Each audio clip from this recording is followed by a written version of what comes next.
Councilmember Flaherty. Here. Scambolery. Here. Sims. Here. Piedmont Smith. Here. Rosenbarger. Here. Sorry for that, y'all. Rallo. Here. Sandberg. Here. Smith. Here. And Volin. Here. Thank you. And let's continue with our land and labor acknowledgement. Vice President Piedmont Smith, could you share that with us, please? Yes, one moment.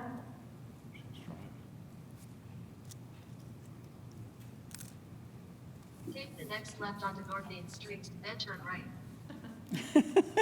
Maybe someone else. No, that was the directions. All right. Yes, I can do it. Sorry about that. We recognize that the city of Bloomington sits on native land. The city, as well as city administrative buildings, are on the traditional homelands of the Miami, Delaware, Potawatomi, and Shawnee people, and we acknowledge they are past, present, and future caretakers of this land. We also acknowledge that much of the economic progress and development in Indiana, and specifically in Bloomington, resulted from labor, enslaved African labor. Acknowledge this land remains home to and a site of gathering and healing for many indigenous and other people of color, and commit to the work necessary to create and promote a more equitable and just Bloomington. We move forward knowing and acknowledging our rich, complicated, and sometimes painful past so that we can learn from it and create a true land of opportunity. Thank you. Continuing with the agenda summation, we'll begin tonight with the approval of minutes from two regular sessions, one on February 16th, 2022, and another on September 21st, 2022. We'll then continue with reports. Included there are council member reports, reports from the mayor and city offices. I'm not aware of any under that heading. Any reports from council committees, and that will take us to our first of two periods of public comment. We'll then take up appointments to boards and commissions, and then we come to legislation for second readings and resolutions. There we have one item of legislation, Resolution 2316, calling for an increase to the salary of the city clerk in the 2024 city budget. We'll then come to legislation for first readings. There we have two items. One is Ordinance 2320 to amend Title 12 of the Bloomington Municipal Code entitled Streets, Sidewalks, and Storm Sewers regarding establishing Section 12, a new Section 12.04.130 entitled Obstructing the Right-of-Way.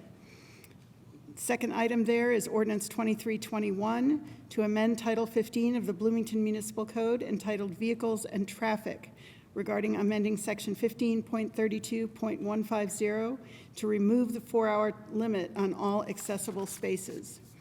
That will bring us to our second of two periods of public comment. We'll then take up matters of council schedule, and then we'll adjourn. So with that, let's move to the approval of minutes. Madam President, I move that the council approve the February 16th, 2022 regular session and the September 21st, 2022 regular session minutes. Second. It's been moved and seconded. Just for the benefit of the public, because we have a member participating virtually tonight, we will be taking all votes as a roll call vote. So I'll invite the clerk to call the roll, please. Councilmember Flaherty. Yes. Rosenbarger. Yes. Sims. Yes. Piedmont Smith. Yes. Scambolery. Yes. Rallo. Yes. Sandberg. Yes. Smith. Yes. Volin. Yes. That passes 9-0. Thank you, everyone. We'll then take up reports, beginning with council member reports. I will start on my far left this evening. Councilmember Volin.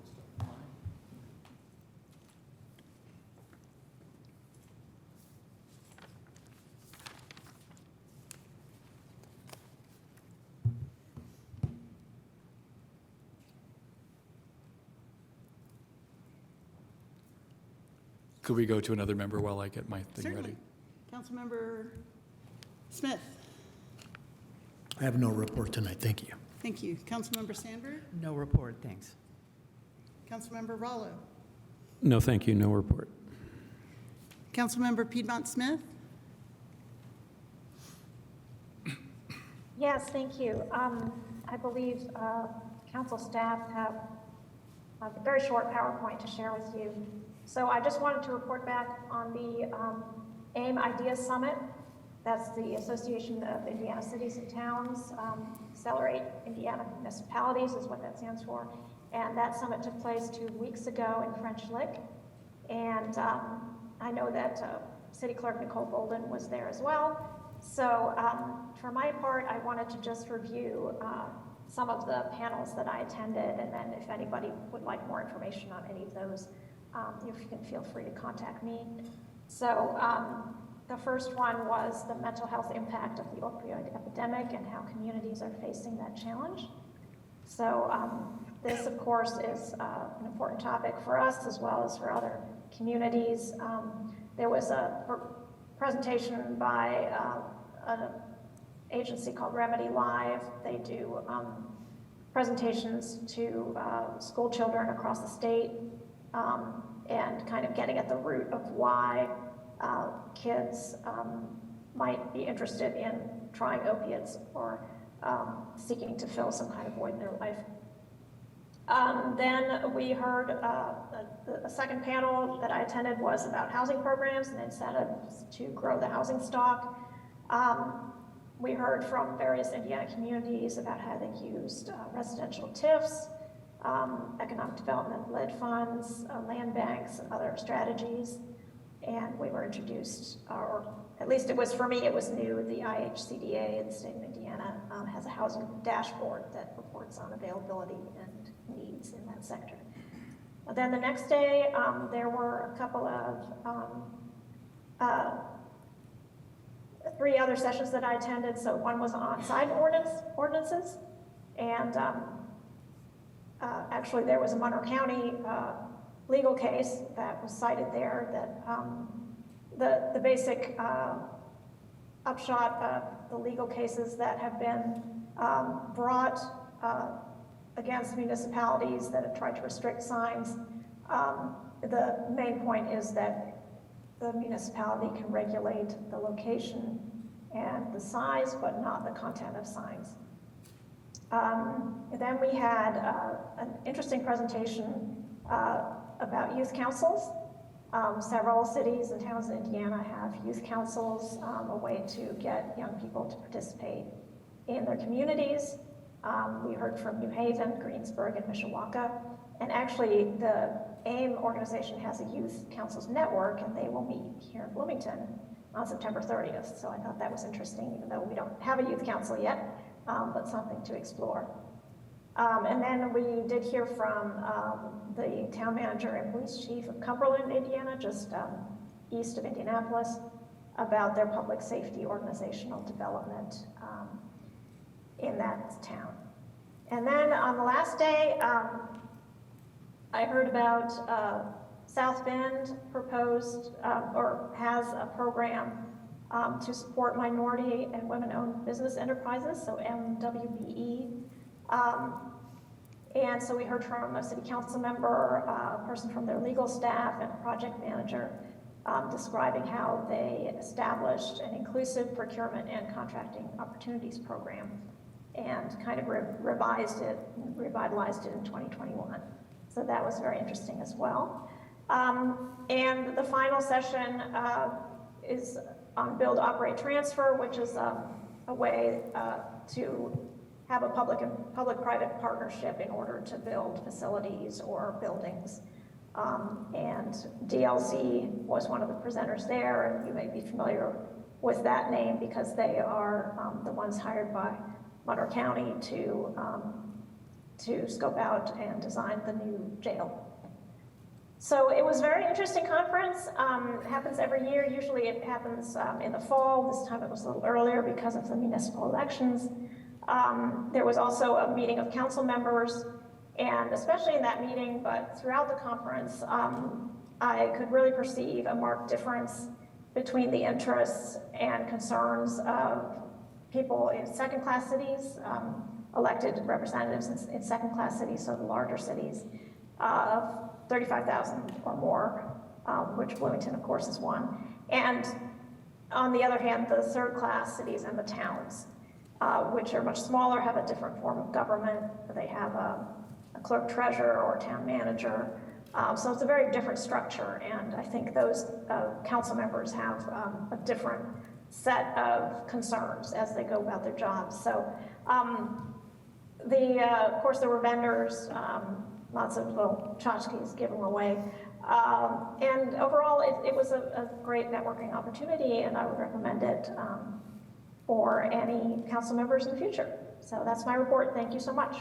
Thank you, Councilmember Piedmont Smith. Councilmember Piedmont Smith and Clerk Bolden both attended the AIM conference, as she mentioned, and Clerk Bolden asked for the opportunity to just tack on and share some additional updates while we're still talking about AIM. So Clerk Bolden, if you would, please. Good evening.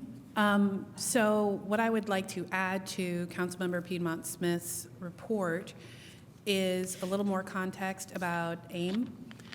Originally, let me see, it was founded in the 1890s. In the 60s is when they shifted to their name of Indiana Association of Cities and Towns. And in 2017 is when they rebranded as Accelerate Indiana Municipalities. But bottom line, AIM has been advocating for Indiana municipalities since its founding. And its statement of purpose is to foster, promote, and advocate for the success of Hoosier municipalities as laboratories of innovation, hubs of talent, and the engines driving our state's economy.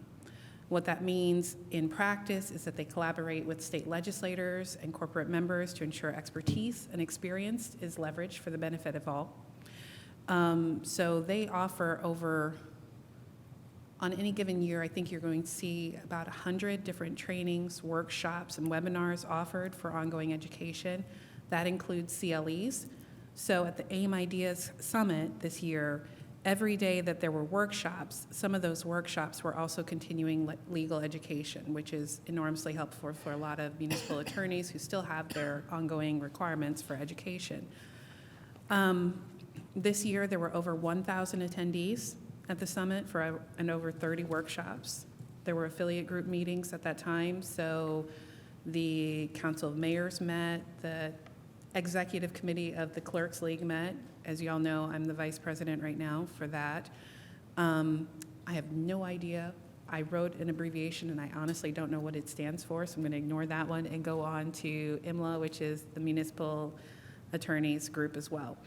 So for me, in a nutshell, I started with the Board of Directors meeting because I'm on the Board of Directors, and then I had the Executive Committee meeting for the Clerks League, and then I went to workshops on cybersecurity, First Amendment audits, algorithms, public art, employment law, crisis communications, which was presented by Mayor Myers from Greenwood, Indiana, and they're discussing the shooting that happened there last year, and then street beautification. For all of the workshops that were offered, there are presentations available. Some of them you may get more just from clicking through the presentations than others, but if you have any questions, I'm available. I try and say this every time I go. It is a great resource for council members, for city attorneys, and for anybody else who can attend. Great. Thank you, Clerk Bolden. Councilmember Volan, shall we come back to you? Great. Actually, no, I'm almost ready. Councilmember Sims, did you have a report?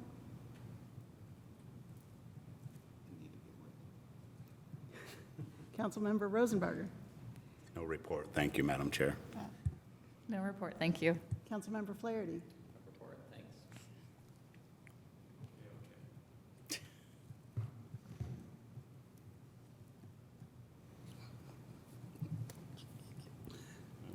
You're pushing me. First, I want to report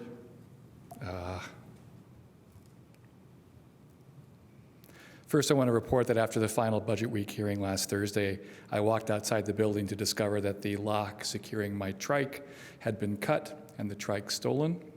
I want to thank Officer Dorman of the BPD, who responded and worked the case quickly and managed to recover the trike largely intact the next day. I appreciated his professionalism, and I've ordered a better lock. Secondly, I've risen tonight intentionally to make my report so as to call attention to this podium. While it's a term we've used very rarely in my time on council, When speaking to an issue, Roberts and other rules of order describe any person as rising to speak. Committees of council don't just report, they rise and report. Thanks to the microphones on the dais, council members have almost always been given reports or spoken to any issue while remaining seated. It's this podium from which we receive the vast majority of reports and comment from the administration, petitioners, and members of the public. It requires most speakers to rise to report. While council members frequently assert their desire to respect public comment, this podium does not exactly encourage it. It's clear that this chamber was designed to be a flexible space, to be used for many different purposes. That is to be commended, but even though we have a fixed dais, and the executive and the legislative desks are fixed so as to accommodate IT equipment, this podium is not fixed. It was designed to be turned to face the audience for less formal meetings or to be moved to the center of the room for more formal addresses to an audience. Nevertheless, its prime function is for others to address council. And to that end, it is not as respectful of the public as I know we all want it to be. Because we want to ensure that we spell speakers' names right, we have a sign-in sheet right here. There's only so much room for it and whatever notes a speaker may bring on this podium. And the top of this podium offers little room for notes, although it seems to be accommodating my laptop for the moment. When we ask people to sign in at the podium before or after they speak, it prevents us from hearing the next speaker, wasting a little of everyone's time. For those in wheelchairs, we've grafted a microphone onto the side. For people of shorter stature, we've shrugged and said they can use the same mic. In neither case does such a speaker have a podium to stand behind, to place notes on, or to otherwise address council with the same dignity that we afford ourselves and others.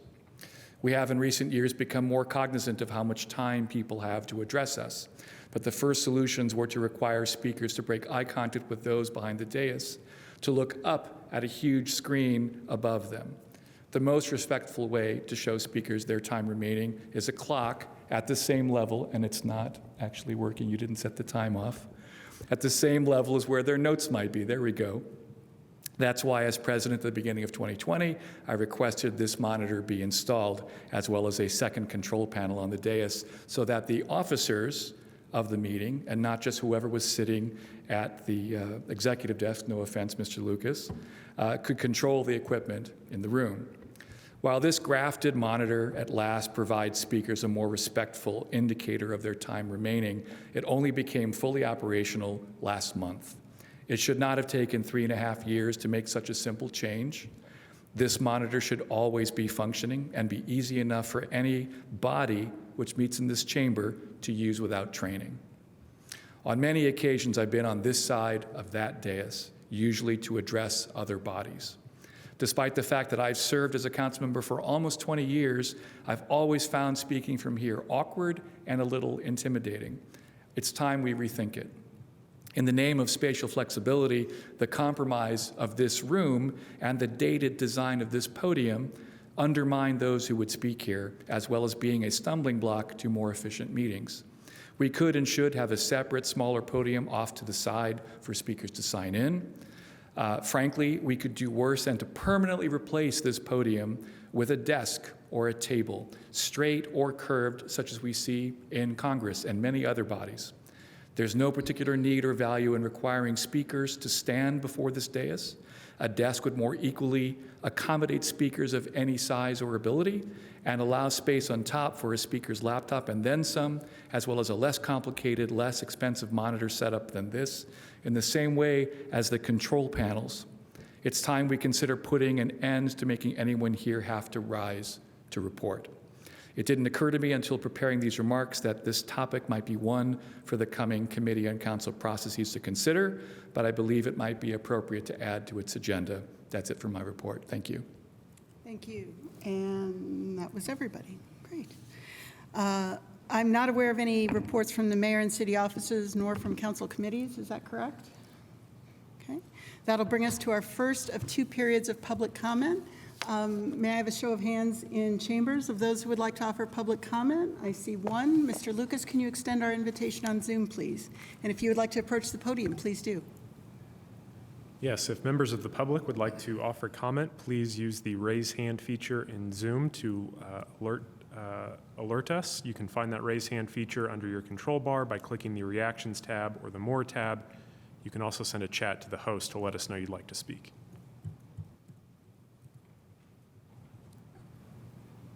Any takers that you see? Not so far. Okay, let's go ahead and start here in chambers then. Welcome, if you would, please share your name for the record, and then you'll have 5 minutes. You've got a timer up on screen and a timer right next to you, so. 5 minutes? Mm-hmm. That's cool. I'm happy. I'm happy the heat's about over. You know what I'm saying? I seen the weatherman a while ago, 70 degrees.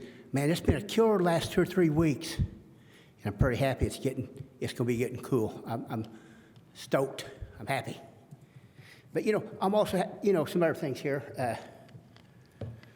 Let's see here. I got a few little items here. I'm glad I got 5 minutes. I had 3 last time. Is it going to be 5 from now on, or does it kind of alternate on the? Your timer is right up on screen, so you have 4 minutes and 26 seconds left. Okay. Kirkwood and Elm by the cemetery. I don't know if anybody drives that or not, but if you're going east on Kirkwood and you come down Kirkwood to Elm Street, that big speed bump, it's not a real speed bump, but there's something going across there, and you hit that thing, it feels like the front of your car is going to come out from underneath your car. And I called the street department the other day, asked them if they could look at that. Man, they was on that. I appreciate them guys doing that, because next time you guys get in your car, drive down Kirkwood, right in front of the cemetery on Kirkwood to Elm, and you hit that big, I don't know what, it's some kind of utility cut, and it's been there for years, and that thing's a killer, and I'll be glad when that thing's fixed.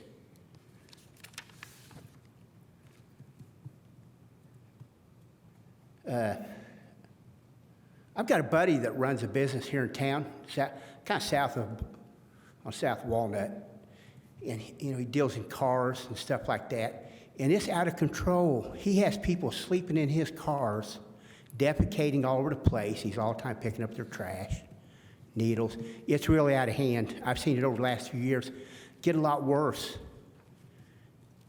He shouldn't have to put up with that. That needs to be looked into. He's got a business, and people are sleeping in his cars. I'm not going to say names of who it is, but you've probably got an idea of, But I don't like seeing that happen to him.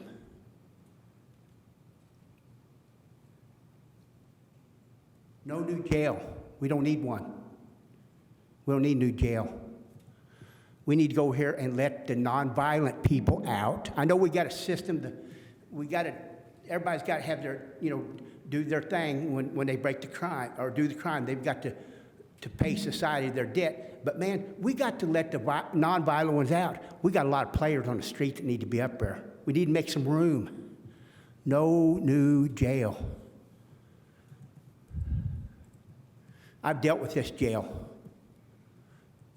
The best thing I've seen happen when this is a county. I'm going into a county area. Okay, it's the county jail. But when they made it to where they have to give people mattresses when they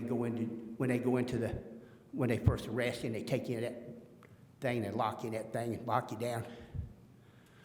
The mattresses they give, that's a good thing. Used to, no mattress. They slept on concrete floors.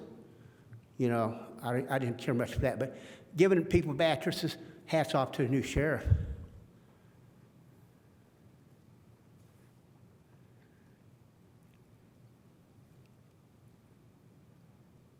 And another county compliment. I'm at the city, I understand. I go up to the courthouse about once every couple of weeks, and I go into the court, and I kind of sit. I'm, kind of go there and see what's going on. And I had some interactions with Valerie Houghton, and man, that's the best judge we've had for years, besides Kellums and Baker. That Valerie Houghton, my daughter was in there, I gotta say, she was in there a few weeks ago, and man, I was totally amazed of how humane Valerie Houghton was. to my daughter, and everybody else that come in there. It was a breath of fresh air. I love seeing that, man. She does a great job. Jim Sims, man, Ron Smith. Jim, I would love to see you run for mayor. I wish you would have this year. Susan did. I wish she could have got in there, but it wasn't meant to be. But I would love to see Jim Sims or Ron Smith run for mayor. You guys are right on, man. I watch you guys all the time. You guys are real humane, real intelligent. Jim, you ask all the hard questions, and I appreciate that.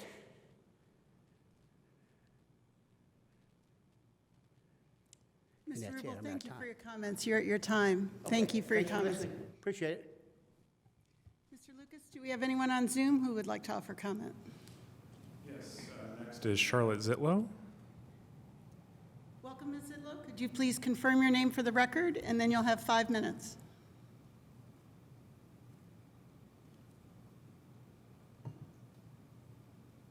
Give me which I would do if I were there too, because time has changed a lot in the last 50 years for me. But I still think that the city and county government, local government, is where the rubber meets the road. This is where our democracy has got to shine. And so I appreciate the efforts that that you have done to try to make this a humane democracy. I appreciate that. Thank you very much. At the time that I was elected to the city council in 1971, I speak now to salaries, I was earning $7,000 a year, and the council members were earning $7,000 a year. I'm not sure what the city clerk was doing, but what I did learn was how city government was run, and that a lot of it has to do with the people who aren't elected and who are hired, and who are not the decision makers necessarily. So I do speak today to support your support, to urge you to support the city clerk in getting a compensation that is in keeping with the rest of the salaries in the community, in the city. It's a lot of work, and it's very important work, keeping those books. And I've spent a lot of time in and out of the clerk's office over the last 10 years, since I was on the city council and the county commission. Just our history is in those books, and they have to be kept well, and access has to be given to anybody who wants to access. And I have always felt that the city clerk, that was with Regina, and it definitely is with Nicole. Ms. Zitlow, you'll have an opportunity to comment on the clerk's salary when we take up that legislation later on this evening. Did you have additional comments on another subject? No, I didn't. I haven't got a copy of the agenda, of course, so I don't know when that is. And I can't stay for the rest of the time. Can I just say that I don't want to keep going on. And I'm sorry I don't have the agenda. I didn't realize. No, that's fine. We have Sorry, excuse me for interrupting. We have appointments to boards and commissions, and then we'll take up that legislation. You're more than welcome to offer comment at that time. So, did you have additional comments, Ms. Zitlow? No, I think that I've said, well, of course I do, but not relevant to your agenda tonight. Thank you. Thank you. Mr. Lucas, do we have additional commenters on Zoom? No, not that I see. Okay, and seeing none here in chambers, that'll conclude our first of 2 periods of public comment. That takes us to appointments to boards and commissions. Do we have any this evening? I'm not aware of any, but A, B, or C? Seeing none. Let's move on to legislation for second readings and resolutions. Madam President, I move that Resolution 2316 be introduced and read by the clerk by title and synopsis only. Do we still have Councilmember Piedmont Smith with us? I don't see her on the meeting at the moment. Okay, may I have a second in that case on the motion to introduce? Second. Thank you, it's been moved and seconded. Mr. Lucas, do we still need a roll call vote since we don't have anybody on Zoom? I would suggest so. I believe she's trying to rejoin. Okay, let's do that. Madam Clerk, will you please call the roll on the motion to introduce? Councilmember Rosenbarger, Yes. Sims, Yes. Piedmont Smith. We'll come back in a second. Scambaluri, Yes? Rallo, Yes. Sandberg, Yes. Smith, Yes. Volin, Yes. Flaherty, Yes. and is Piedmont Smith back on? Nope, okay. Is she back with us, Mr. Lucas, or no? All right, that's 8-0, so let's proceed. Will the clerk please read?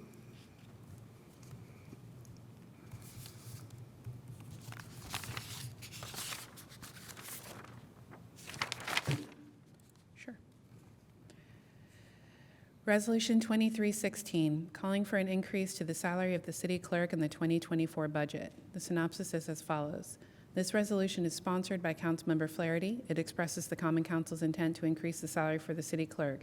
In that regard, the resolution requests that the mayor pursue any necessary and appropriate action to effectuate the increase as part of the 2024 city budget.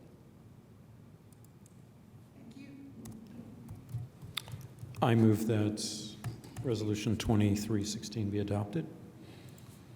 Second. Moved and seconded. Thank you. Councilmember Flaherty. Thank you. This is a pretty simple resolution and was well summarized in the description.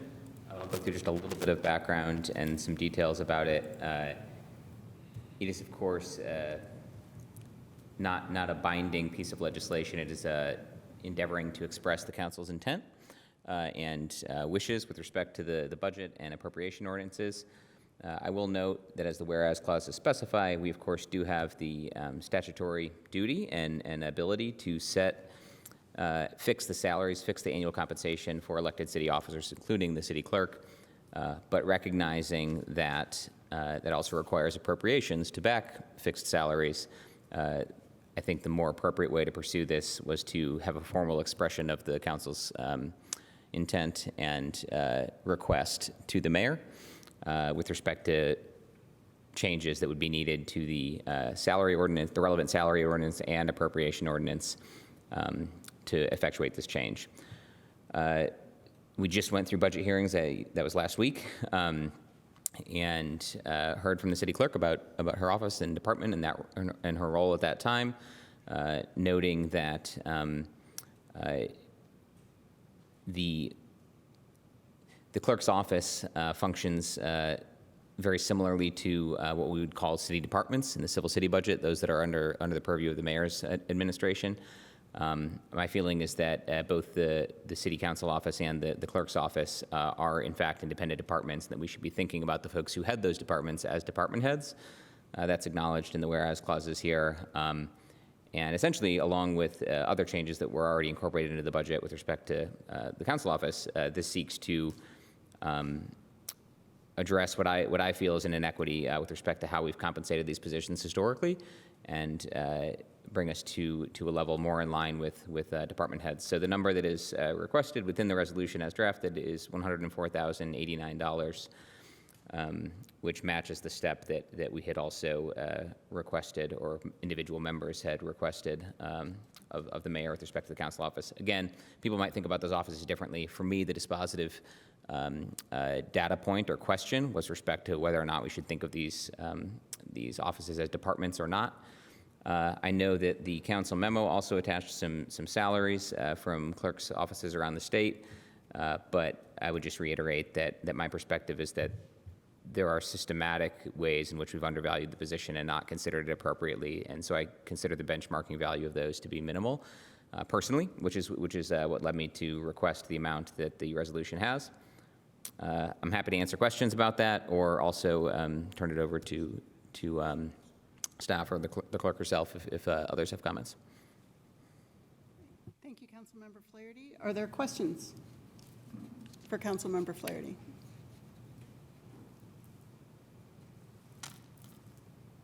Okay. Seeing none, I believe we have an amendment then. Yes, Madam President, I move Amendment 1 to Resolution 2316. It's been moved and seconded. Please go ahead. Yes, the amendment is composed of the following. The second whereas clause in Resolution 2316 shall be deleted in its entirety. The third whereas clause in Resolution 2316 shall be amended by deleting the words "and with a supervisory role parallel to that of numerous peer department heads and staff members overseeing the legal department, human resources department, and council office." The third portion of the amendment is that the fourth whereas clause in Resolution 2316 shall be amended by deleting the words, quote, "is not commensurate with that of other department heads within the city," and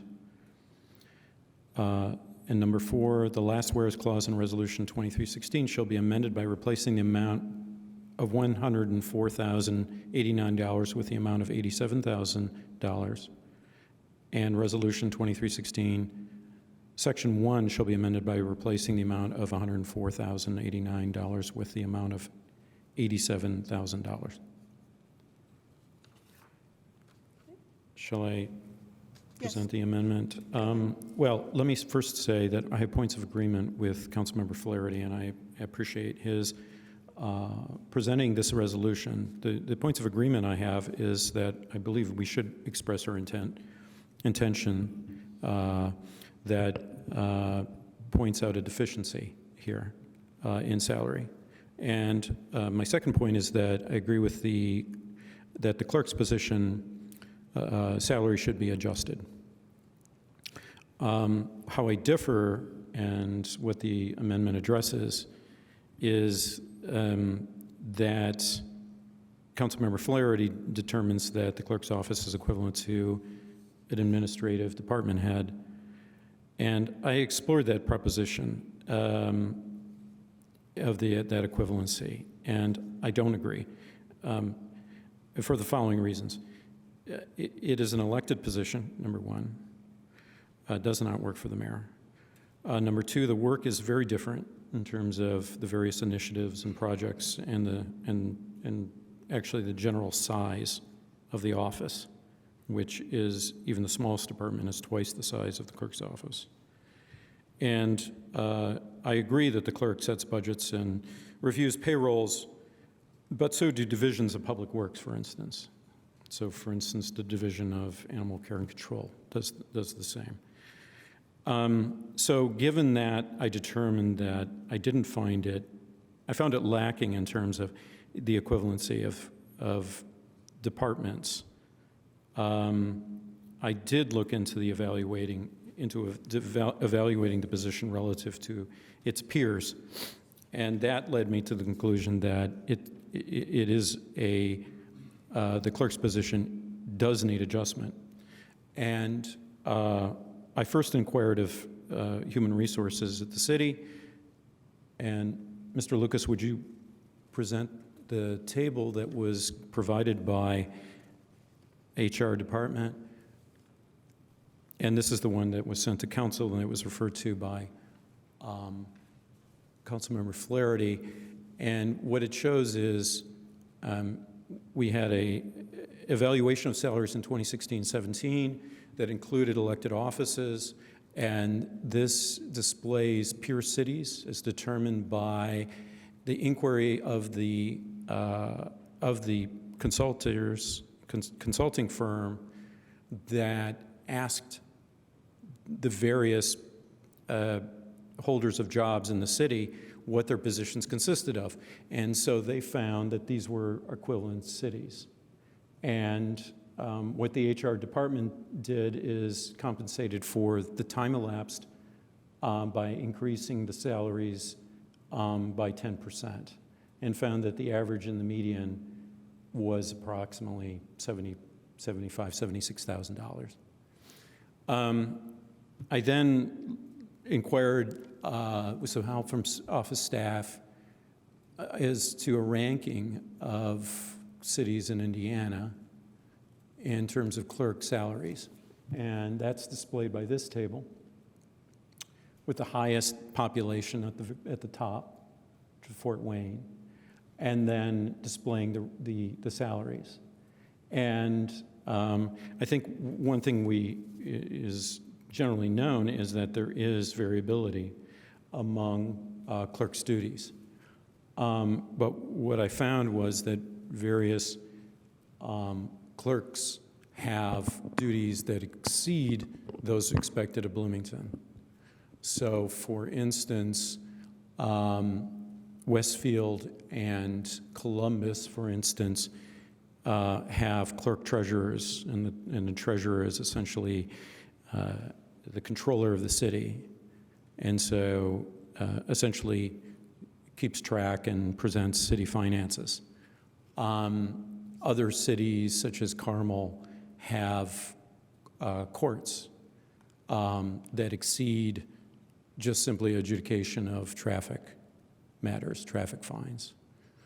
So looking at these salaries and trying to find an equivalent municipality, I focused on Lafayette, which has a slightly smaller population and has a compensation, I think, of $81,000 and some $81,616,000. And this was in 2022. And so with respect to increases in that time, I thought a compensation of $87,000 was appropriate. And I think that, this essentially serves to ameliorate the discrepancy that we see currently. Clearly, the clerk is making less than the office deserves. But it also, this is a highly unusual situation, I want to say, because I've never done this. This is generally left to HR department. It's generally evaluated by an outside consultant in collaboration with the HR department to determine salaries. In fact, there is an ongoing salary evaluation going on right now. It doesn't include elected officials. So it's highly unusual in that regard. And I thought this is a very good compensation, it seems to me, relative to other cities. And it is, in terms of the deliberative process that might occur in the future, I think that it might go, then we might recommend that the HR department have a consultant evaluate the salary for any further increases in the future relative to the duties that they evaluate, because we're not in the position of doing that very well.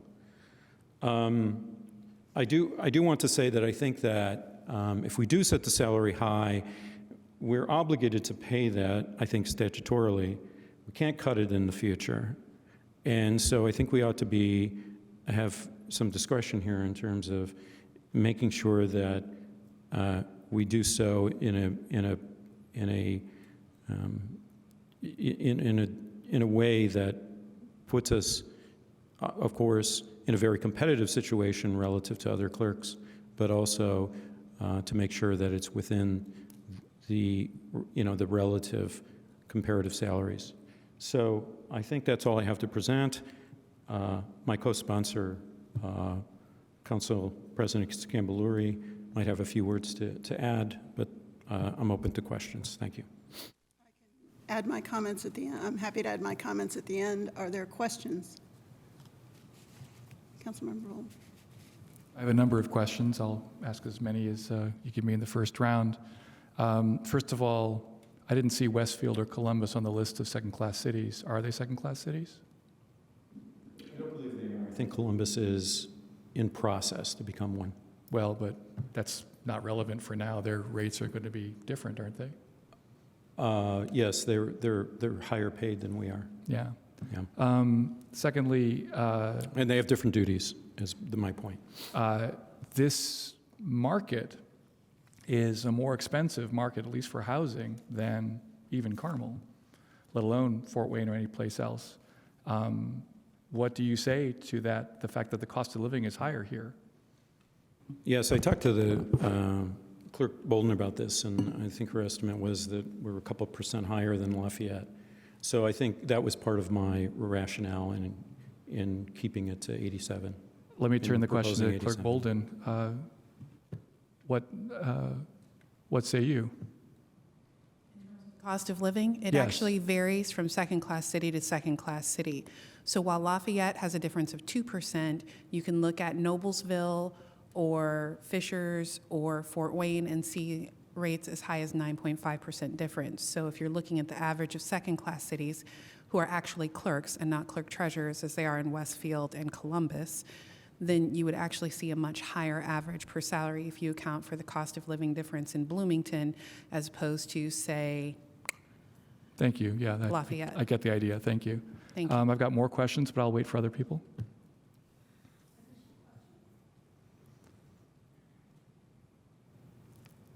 Seeing none, Councilmember Volin, you're up.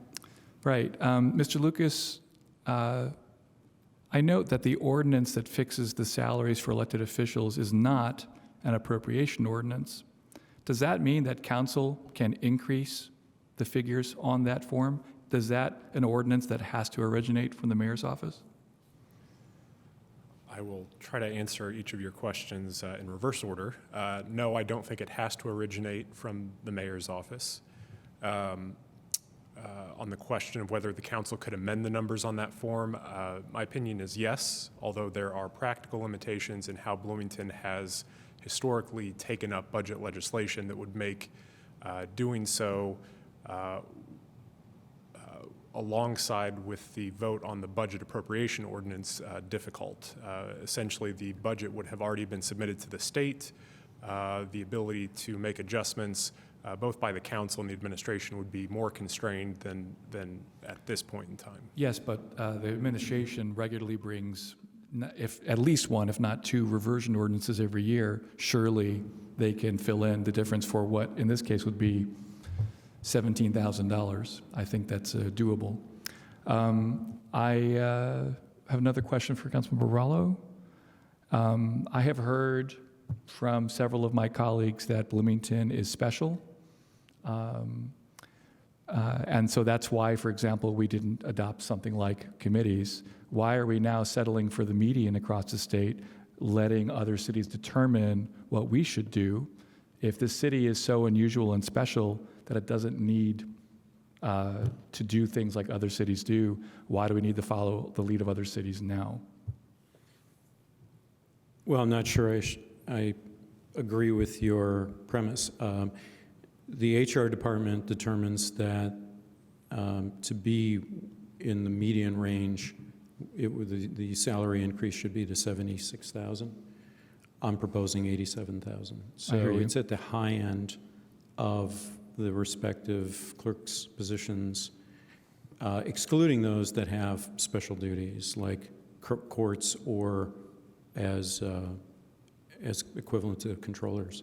But I mean, the argument, your argument sort of implies that we are not even just another department of the Hamilton administration. If we're adopting their HR policies and we're not a separately elected body and the clerk's office is not represented by a separately elected person, are the clerk and the council offices a part of the administration or separate from it? And does that mean it's unacceptable for us to have separate HR, IT, and even legal policies than the administration would have?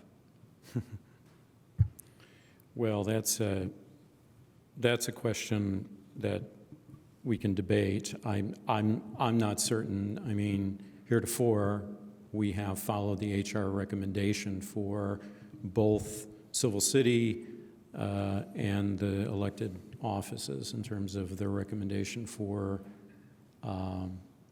salary adjustments. Okay, and but I believe that you've agreed with those in the past. In the past, but I also agree with the idea that the clerk's office, like the council office, are the equivalent of departments, that we do work that is as important as any department, and that those departments deserve to be run by department heads who are compensated like other department heads. Are you saying that these two departments shouldn't rise to that level? I think they're qualitatively and quantitatively different. Because we're elected officials? I think in part because we're elected officials. Well, all right then, let's take Ms. Zitlow's statement I'm sure we're going to hear from her again. She just told us that when she took office in 1972, council members were paid $7,000 a year. That's $51,000 in 2023 money. Does that make a case that we have been consistently underpaid for the entire time you and I have been on council? Why did that change? Again, that's a discussion that I think may be beyond the scope of what we're discussing here, but I think as elected office holders, we make a judgment whether to run for the office in terms of compensation, but also in terms of our desire to manifest certain policies and to serve. So I think that it is a different position. It's different than department heads. We just went through a budget where the department heads displayed a variety of different policy proposals, various initiatives, different projects that they're working on that are in some ways extremely complex and complicated. I'm not saying that we don't have something that our positions don't have complexity, but I think that they, in terms of comparing the type of work, it's a very different situation, and I think that's confirmed, as far as I can tell, by the various cities in Indiana that do distinguish between elected offices in terms of their compensation and department heads.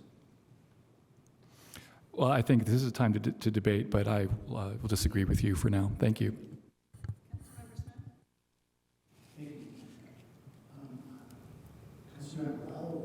Are you aware of any time has the city council ever set a salary before? I don't know the answer to that. Well, no, we have offered resolutions in the past requesting salary increases. We did so a few years ago for the police. So it's not unprecedented, but this is a significant salary increase. I've never requested such a large amount in terms of a salary increase. I've never seen that requested in 21 years. Right. When in your discussions with HR, did HR say that they would do another analysis of elected officials so that we could have, since none of us are in the HR business, they're up here on the dais, did they offer anything about whether that would be something that could be done so that we could understand, their analysis? Well, I didn't inquire about the current evaluation of the Civil City employees. It is Crowe and Associates is doing the analysis now. Mr. Lucas, we inquired, we found that they are not including elected officials in that analysis. I suppose that we could request it, but right now they are not. Is that my understanding? Is that correct? Yes, and just a couple of points to clarify.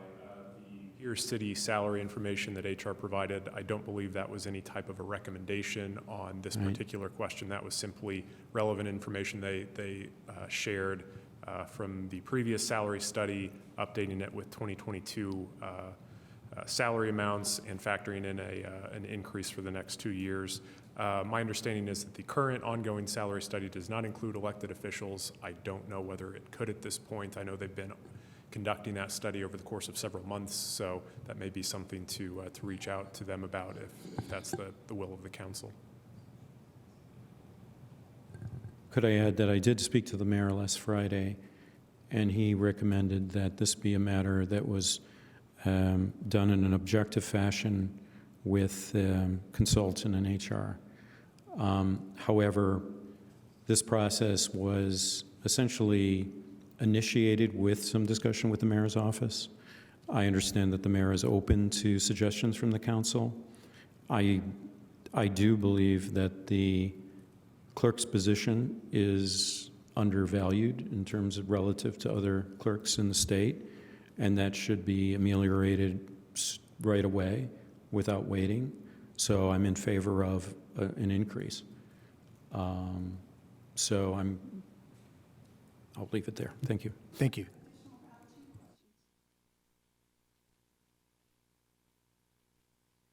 Seeing none, let's go to the public for comment. I see no one here in chambers who would like to offer comment. Mr. Lucas, can you extend our invitation on Zoom? Yes, if members of the public wish to speak to this item, please raise your hand in Zoom. You can find the raise hand button in your control bar under the Reactions tab or the More tab. You can also let us know you'd like to speak by sending a chat to the meeting host. And I do see 3 hands raised currently. I'm not seeing anyone here in chambers, so who is our first on Zoom? First is Charlotte Zitlow. Okay. Ms. Zitlow, welcome. Could you confirm your name for the record, please? And then you'll have 3 minutes.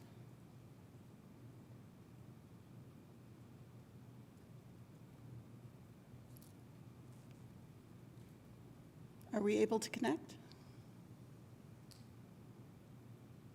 Ms. Zitlow, if you could unmute your microphone, you should be able to comment now.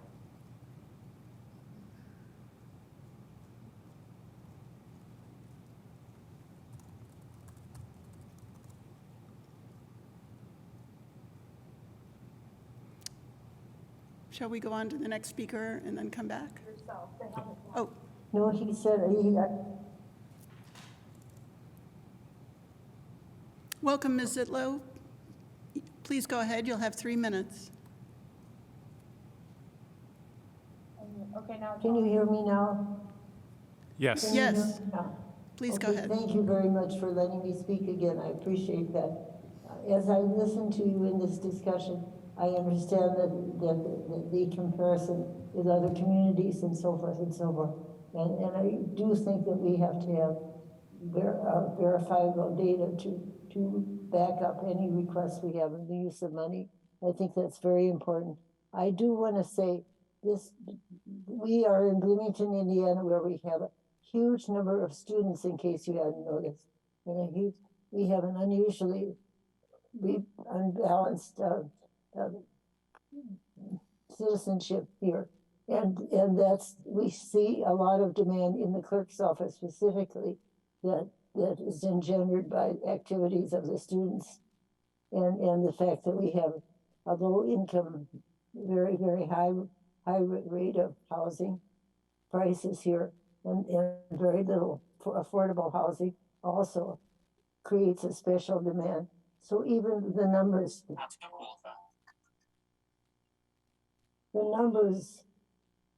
sorry about that.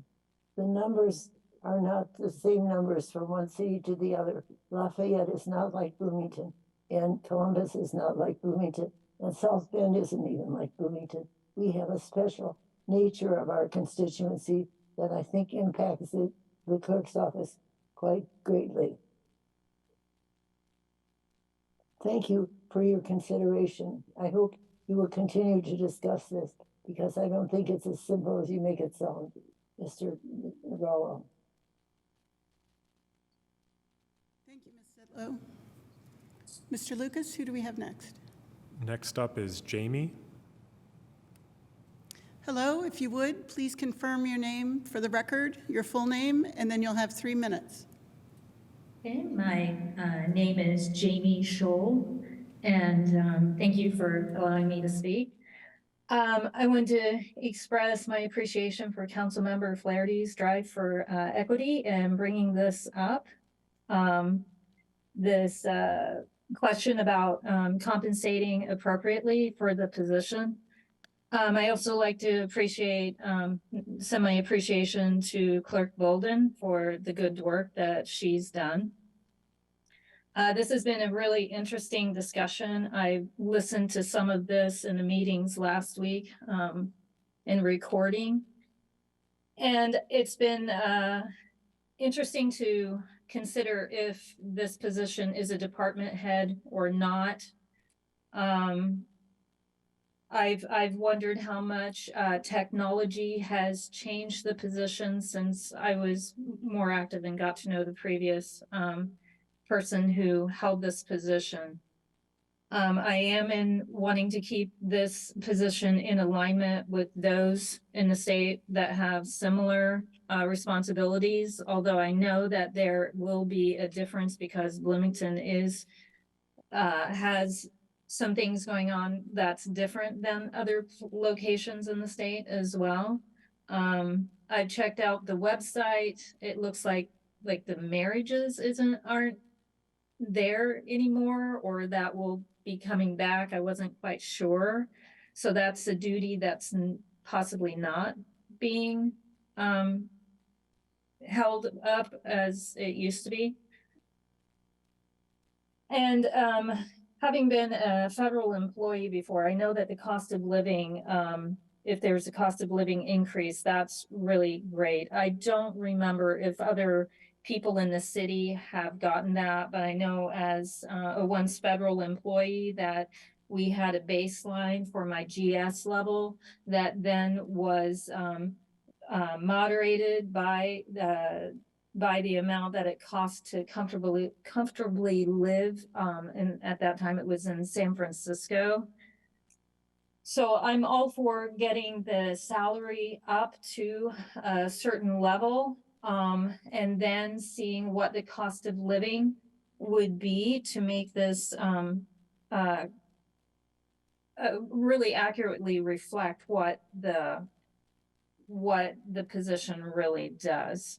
Thank you all for allowing me to speak, and good luck with this decision.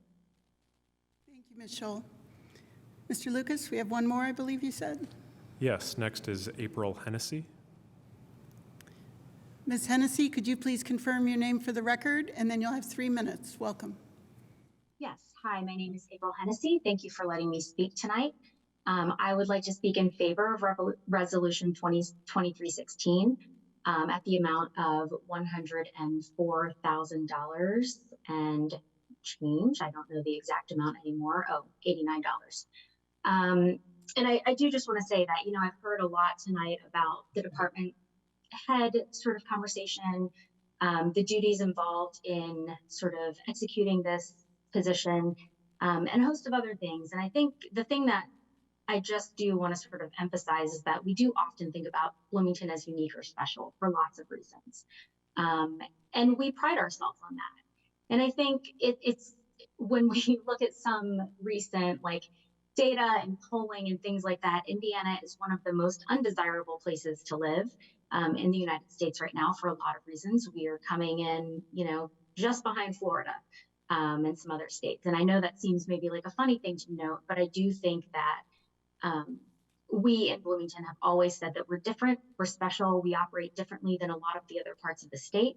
And so I do kind of want to just emphasize that in this time when civil service is hard to come by, or it's hard to come by people who are really willing to dig into this kind of work, I think that we should be paying salaries that are commensurate with, both the sort of taking on of that kind of responsibility, but also I think just in terms of the fact that the housing market is different here, we know that.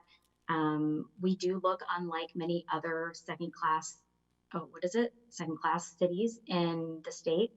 But I just would like to say that I am in favor of this resolution, and I also think that we should, there's sort of a lot of quibbling about these specific duties, like not this duty, but this duty, not this duty, but that duty. And it seems really like a little bit of semantics to just sort of cut down the position and the salary rather than to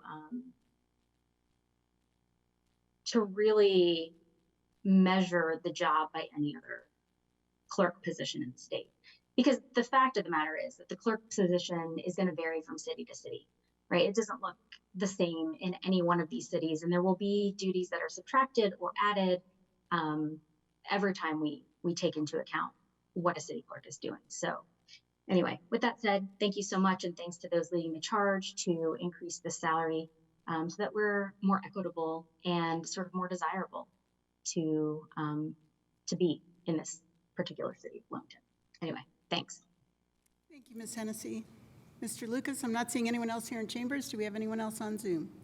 No, not that I see. Okay. Okay, in which case, let's come back to council for additional questions on Amendment 1 to Resolution 2316. Seeing none, is there any final comment on Amendment 1 to Resolution 2316? Councilmember Volin? The clerk's office is an independent check on both the council and the administration.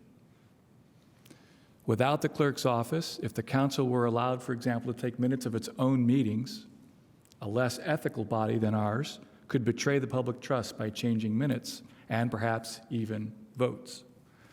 There's a reason the office is separately elected. We've never asked ourselves why. Tonight, we're asking ourselves that. This is, in fact, a significant salary increase.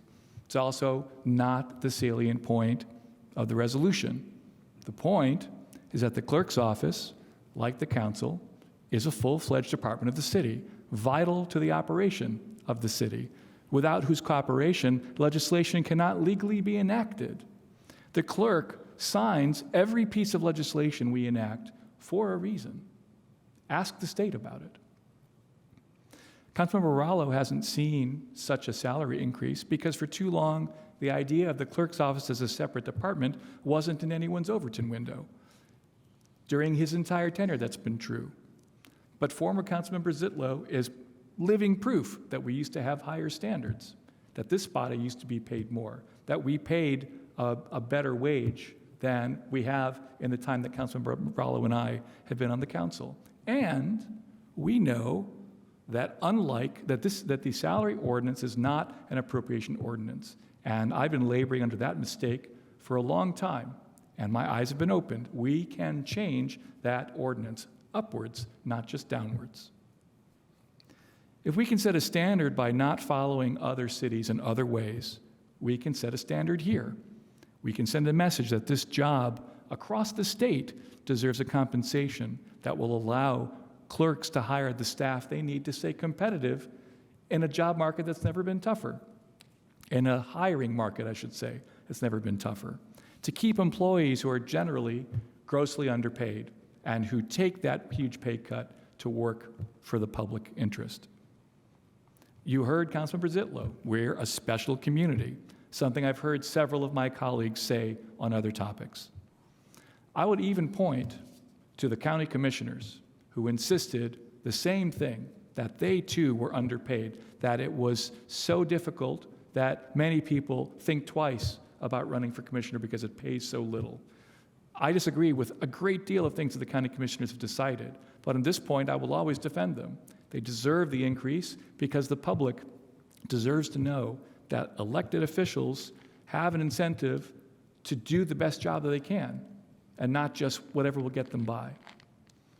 That's why we should be considering raising our own salaries.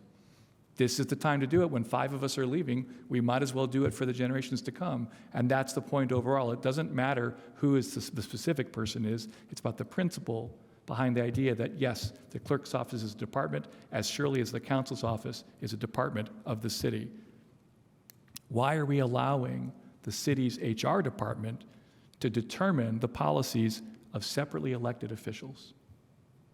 We're the ones who should be deciding independently the mayor's and the clerk's salaries as the independent body that we are. I disagree. I understand and I'm sympathetic to Councilmember Rallo's concerns, but I disagree with this amendment. It should be rejected. Thank you. Thank you. Additional comments on Amendment 1 to Resolution 2316. Councilmember Flaherty.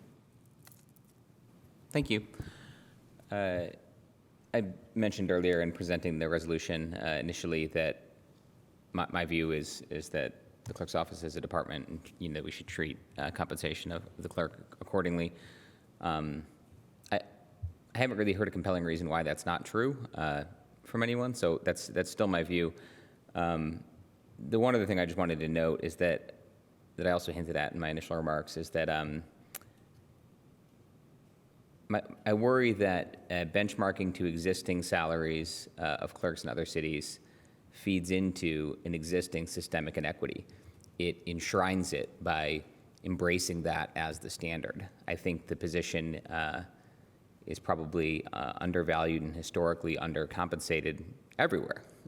And so, yeah, I just, again, question the utility of that approach. So I can't really support the resolution, or sorry, the amendment. Though, of course, if it passes, would support, the resolution as a whole, as a step forward that's better than nothing. Was that all? Additional comments?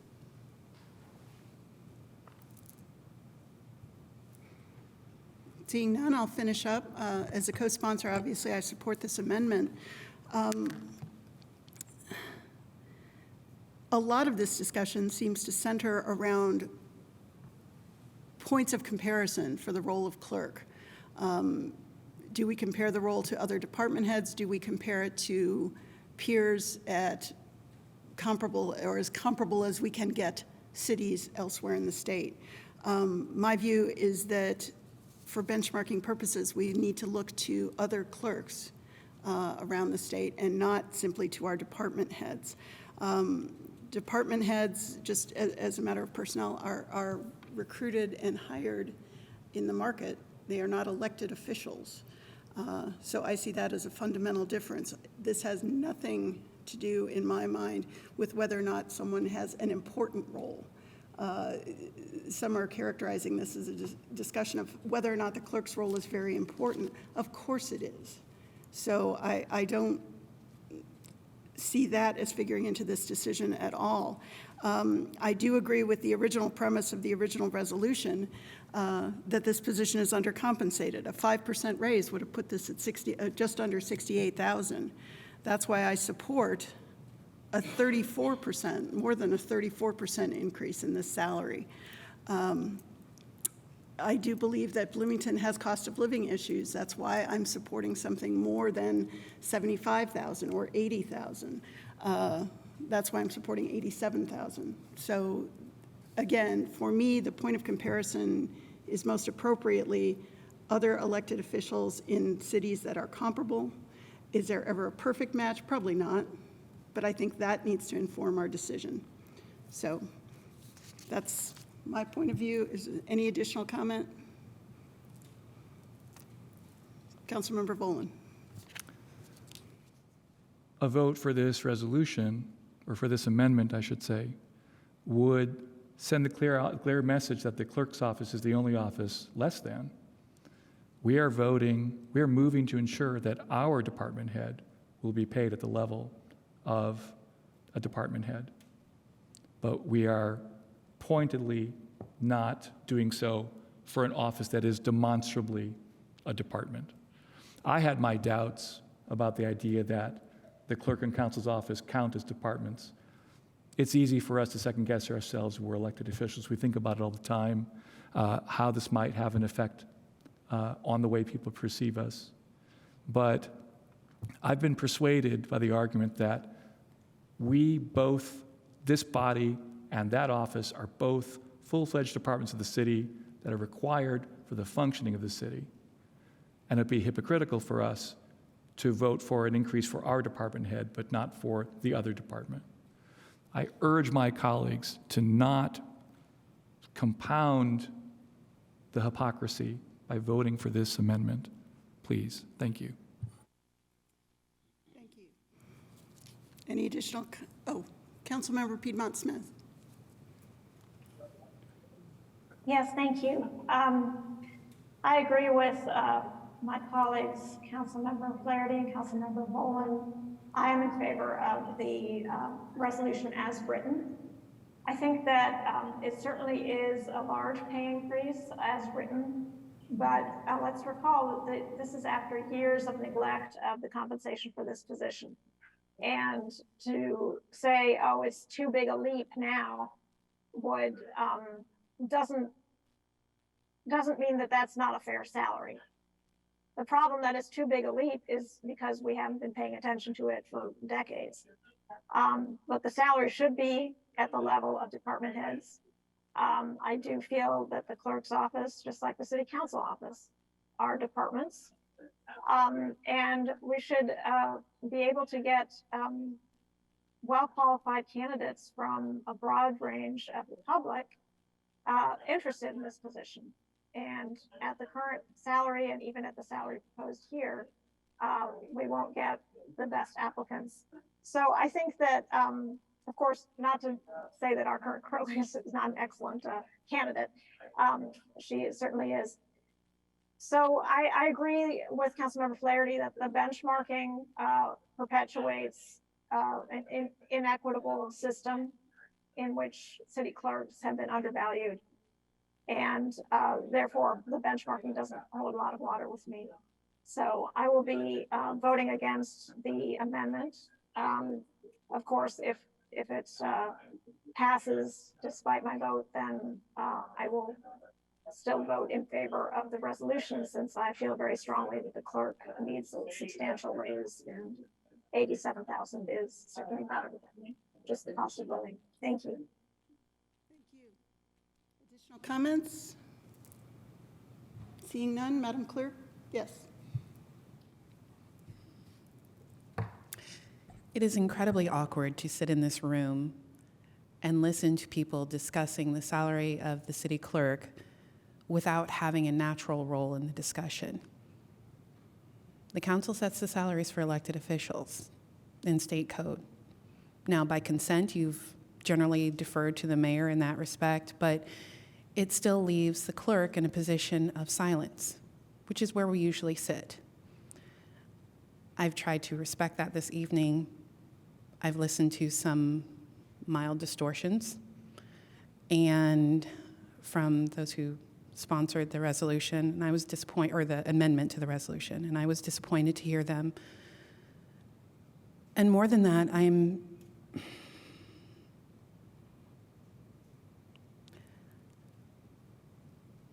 am concerned about the way that this discussion has unfolded overall. That said, I really do appreciate the consistency with which council members Volin and Rosenbarger and Flaherty and Piedmont Smith have approached the issue. And for those of you who took the time to respond to my phone calls, I thank you again.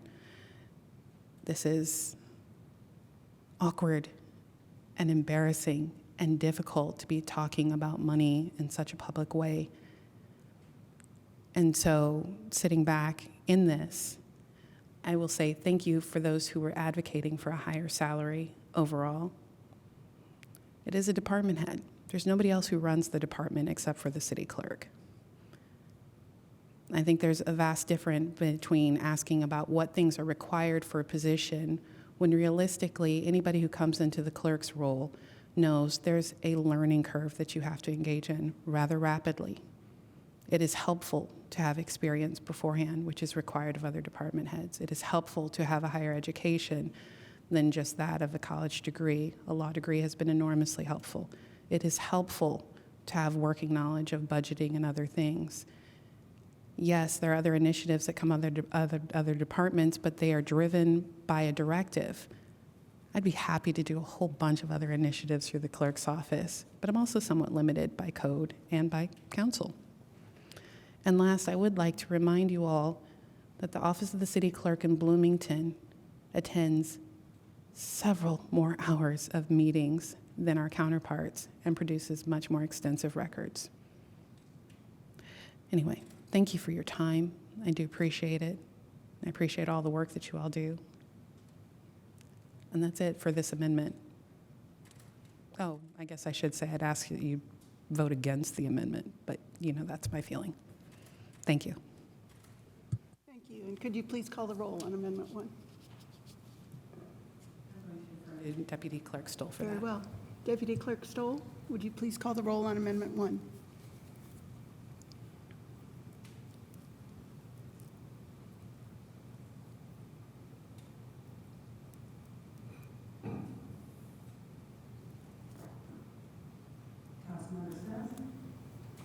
Yes.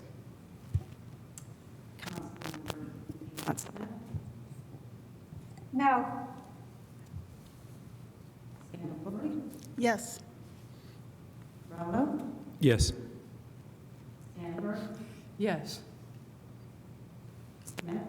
Yes. No. Flaherty? No. Rosenberger? No. That passes 5-4, which takes us back to Resolution 2316 as amended. Are there additional questions or additional comments? Well, let's go to questions first, because then we have to go to public comment on as amended. So, Councilmember Rallo, did you? I have no question. Oh, all right. I have a comment. Okay. Seeing no questions, let's go to the public for comment on Resolution 2316 as amended. Mr. Lucas, can you extend our invitation on Zoom, please? Yes, if members of the public wish to speak to this resolution as now amended, please let us know by using the raise hand feature in Zoom or sending a chat to the meeting host.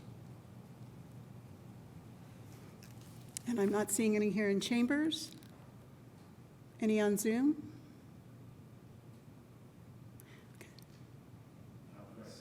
Okay, let's come back to council then for final comment on Resolution 2316. Councilmember Rallo. Yes. As amended. Yes, as amended. Thank you. Yes, this is an awkward situation. I've never experienced it before. I think that my preference would have been that this is a HR matter with an objective evaluation instead of what seems to be a political discussion. I know we received a lot of lobbying for the high salary. I'm quite struck by the fact that this is a 33% increase, and it seems that it's deficient.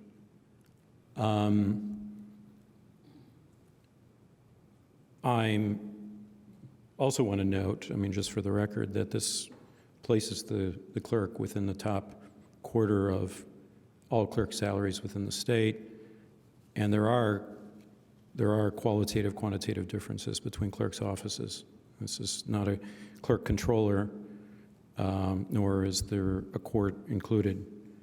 In terms of whether to determine whether or not this is equivalent to a department head position, I would invite the public to look through the 2024 budget, where there is a demonstration of the various department heads in terms of their duties and responsibilities.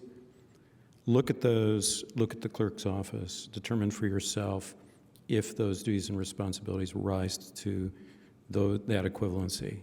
I don't see it. It's not to say that the clerk is not an important position for the city and doesn't deserve good compensation. That's why I offered the amendment, to make sure that we were within the top quarter of the clerks within the state.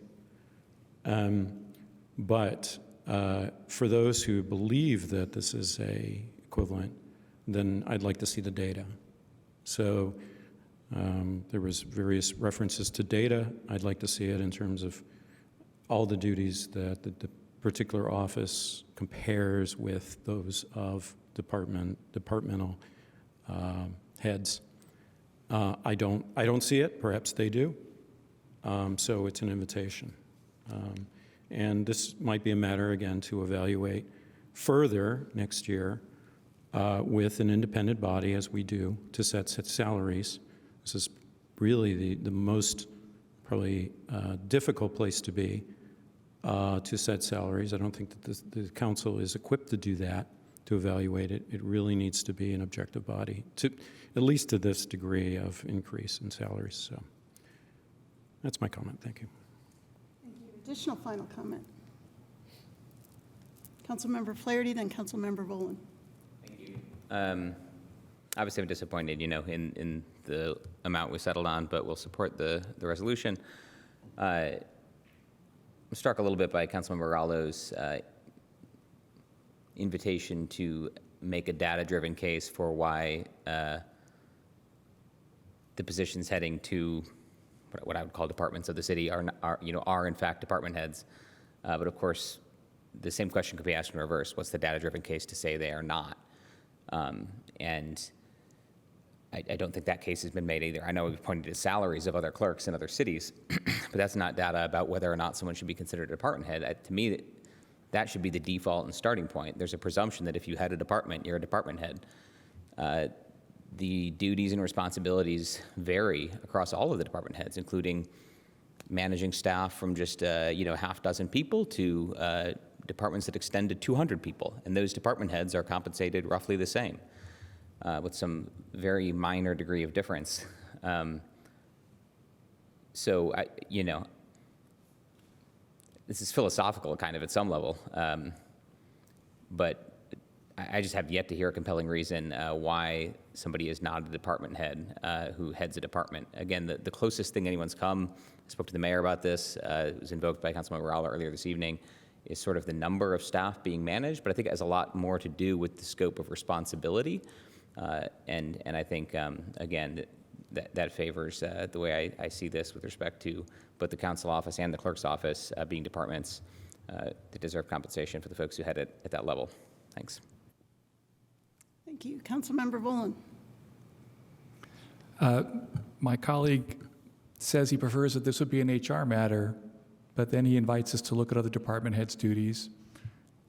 Anyway, well, it sort of shows that either he hasn't looked at other departments' duties enough to make a determination for himself, or I don't know what he's saying. He's making it about how much work the office does, but how are we equipped to analyze and approve a $230 million budget if we can't analyze this relatively minor data point? We've certainly done research on much less significant questions with a great deal more data. I have had to look at parking data by line item, category item, line item. I know that things aren't adding up in the Public Works Department because I've actually started asking questions about, well, what are we spending money on and what checks did we issue last year? It's always been within our purview to analyze the budget at that level of detail. When I've asked the controller for data, I've gotten it. I got 7,500 line items related to parking alone for 1 year's worth of a parking commission report. Of course, we're capable of analyzing it. Whether we feel like we have enough time to do it or not is another matter, but maybe that's an argument why we're underpaid as well. The less we pay elected officials, the less incentive they have to do the oversight that is and always has been our duty. We're also, it's true, the city and the state that has the longest meetings. The Herald Times did quite a story about that. We've talked about that plenty of times before.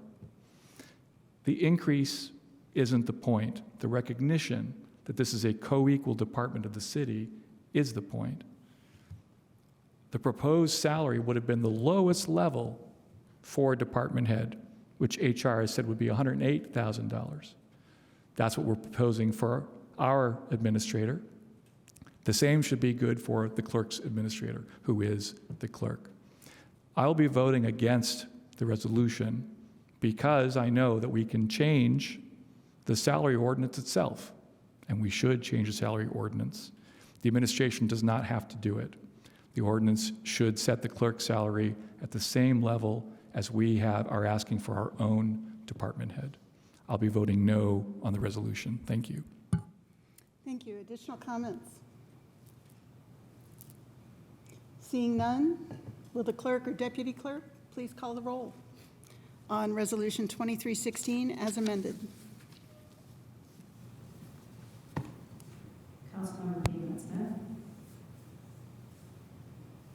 Yes. Scambalori? Yes. Yes. Sandberg? Yes. Smith? Yes. Volin? No. Flaherty? Yes. Rosenbarger? No. Sims? Yes. And that passes 7-2. Thank you. That takes us to legislation for first readings. Madam President, I move that ordinance 2320 be introduced and read by the clerk by title and synopsis only. Second. It's been moved and seconded. Will the clerk please call the roll on the motion to introduce?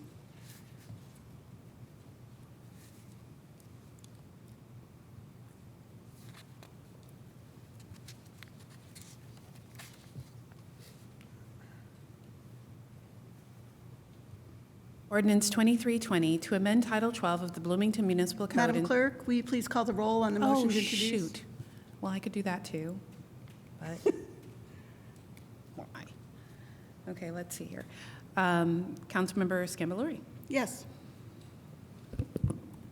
Rallo. Yes. Sandberg. Yes. Smith. Yes. Volan. Yes. Flaherty. Yes. Rosenberger. Yes. Sims. Yes. And Piedmont Smith. Yes. That passes 9-0. Will the clerk please read? Okay, we'll try that again. Ordinance 2320 to amend Title 12 of the Bloomington Municipal Code entitled Streets, Sidewalks, and Storm Sewers regarding establishing a new section 12.04.130 entitled Obstructing the Right of Way. The synopsis is as follows. Ordinance 2320 clarifies that placing obstructions within the public's right-of-way or otherwise obstructing the public's right-of-way is impermissible, and the ordinance defines the circumstances under which the right-of-way is considered to be obstructed. We'll take this up next at our regular session on September 13th. Madam President, I move that ordinance 2321 be introduced and read by the clerk by title and synopsis only. Second. It's been moved and seconded. Will the clerk please call the roll on the motion to introduce?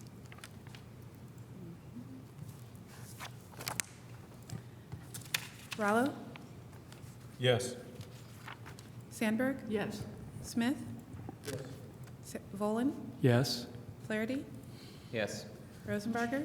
Yes. Sims. Yes. Piedmont Smith. Yes. And Scambalori. Yes. That passes 9-0. Will the clerk please read?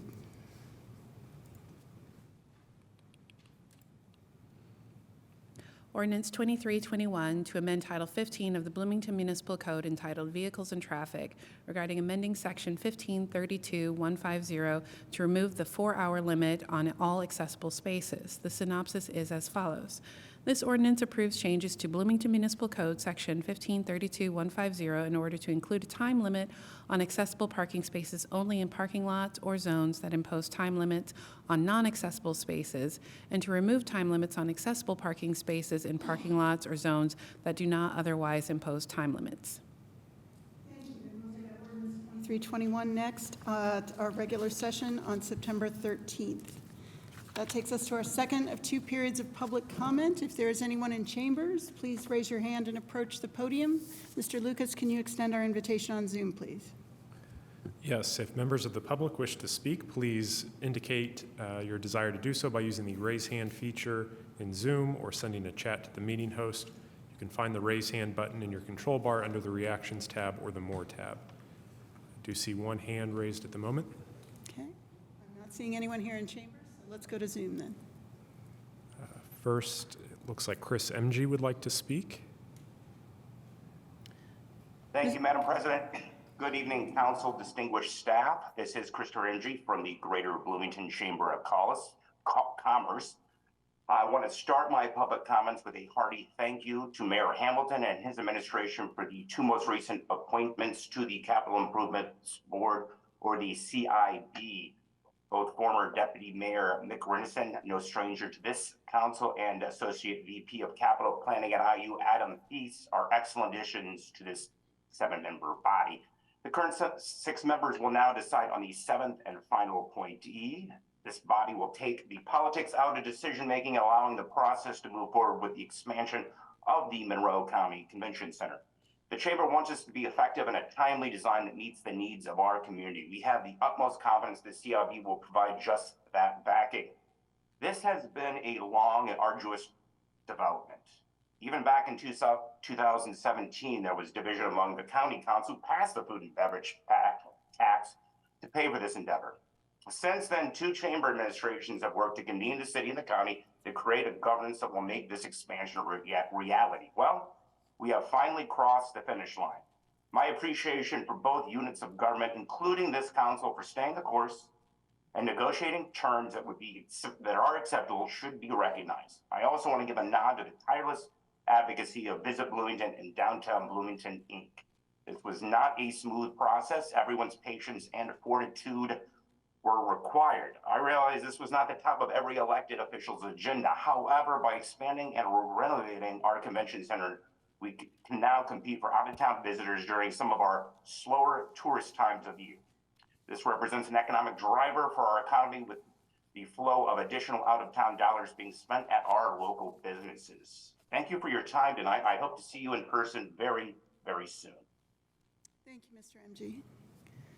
I'm not seeing anyone here in chambers. Mr. Lucas, do we have anyone else on Zoom? Yes, next we have Jamie Scholl, I believe. Welcome. If you would, please confirm your name for the record, and you'll have 5 minutes.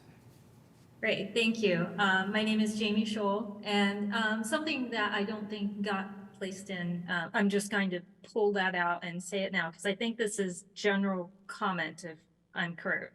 Right. Am I correct on that? That's correct for items not on the agenda. No. Okay, well, it was somewhat mentioned, so it's, I'll just say it and then it can be X'd out. In regards to financial compensation, I would think that, and I've thought this and mentioned it in previous council meetings when I've spoken, that I think the position of being a council member is underpaid. And to have an outside body to come and see if what you all are compensated for, with all of the duties and time and responsibilities, is really in alignment with what you're currently being paid, which I think is extremely low. So that's one little thing. This is off of the agenda. I'm currently reading the book San Francisco, and it's really changing my mind on some of the things that I've heard talked about, and I know I've had private conversations about in regards to homeless population and how to think about the problem, and maybe that it's not just that, but it's an open air drug market. And if we looked at the mental health issues and the drug issues, that maybe we would find that there would be other solutions. I'm only about halfway through the book, but may share with you all what I'm finding out. If you've not read it, I highly recommend it, because it's really challenging some of my thoughts that I had believed previously, and would need and require strong leadership to bring to some of these entities together to work together, which have seemingly, and maybe I don't have the full view, which that's very likely, seemingly not always work together, and that would be mental health professionals, doctors, and police department, and having a really concerted effort in looking at the housing solutions at each stage, for example, of recovery, because those would be what is needed is different, and looking at the longevity of time of support that these people would need for recovery. Anyway, I've been really just fascinated with what I've found out, because I have lived in San Francisco, and that was a real problem when I left there, and finding that there are other places around the globe who have found solutions that have worked. So, all right, thank you again for your time and your service. I really appreciate it. Thank you, Ms. Scholl. Mr. Lucas, do we have anyone else on Zoom? No, not that I see. And I see no one here in council chambers, so let's move to matters of council schedule. Yes, just one council tonight. Council President Scamboluri has expressed interest in holding a council work session this Friday to hear an update from the administration on the progress related to the Showers West expansion and redesign. In anticipation of a motion tonight, a notice has already been provided for that meeting, but if the council tonight could confirm its interest in holding that meeting, again, this would be this Friday at noon. That will give guidance to staff as to whether we'll proceed with that or not. So if there's a motion to hold that, that would be helpful.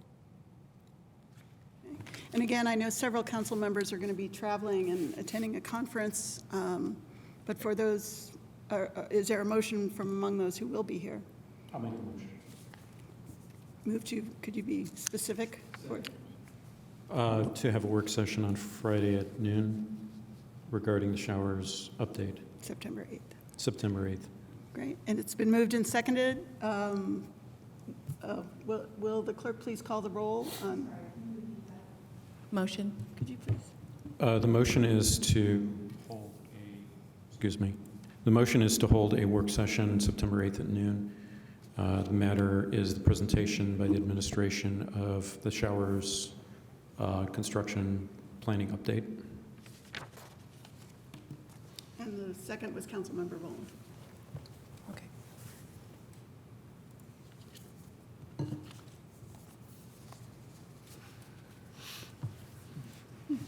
Sandberg? Yes. Smith? Yes. Volin? Yes. Flaherty? Yes. Rosenbarger? Yes. Sims? Yes. Piedmont Smith? Yes. Scamboluri? Yes, And Rallo. Yes. that passes 9-0. We will see at least some of us this coming Friday at noon, September 8th, for a work session. Anything else on scheduling, Mr. Lucas? Note that that will be recorded for the folks that can't be in attendance on Friday, so. Okay. Councilmember Sandberg? Is it possible to have representatives from the Bloomington Police Department there, and maybe in addition to Chief Dekoff? Yeah, it is a public meeting. They are certainly welcome to attend. I would like to have a pretty well-rounded discussion as to the stakeholders. Great. Okay. Anything else for the good of the order? Okay, with that, we are adjourned. Thank you, everyone.